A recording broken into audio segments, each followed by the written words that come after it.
మీరెప్పుడైనా కోకోనట్ బ్రెడ్ని తయారు చేయటం చూసారా? చూస్తే కింద కామెంట్ చేయండి.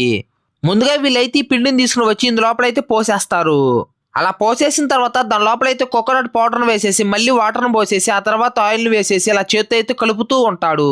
అలా కొద్దిసేపు కలిపిన తర్వాత మళ్ళీ దాని లోపలైతే ఆయిల్ పోసేసి మళ్ళీ పౌడర్ను వేసి ఇలాగైతే మిక్స్ అయితే చేస్తూ ఉంటాడు. అలా మొత్తం మిక్స్ చేసేసిన తర్వాత దానిపైన గోతాన్ని పెట్టేసేసి కొద్దిసేపు నానిన తర్వాత దాన్ని తీసుకుని వచ్చి టేబుల్ పైన అయితే వేస్తూ ఉంటారు. అలా దాన్ని మొత్తాన్ని స్ప్రెడ్ చేసేసిన తర్వాత దాని లోపలైతే షుగర్ని వేసేసి ఆ తర్వాత మిల్క్ను పోసి ఇలా చేత్తో అయితే కలుపుతూ ఉంటారు.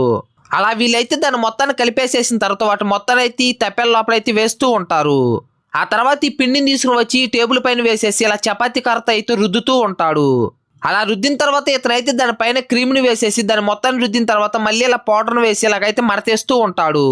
అలా మడతేసేసిన తర్వాత దాన్ని అయితే ఇలా పీసెస్ లా కట్ చేసేసి వాటినైతే వీటిపైన అయితే వేస్తూ ఉంటారు.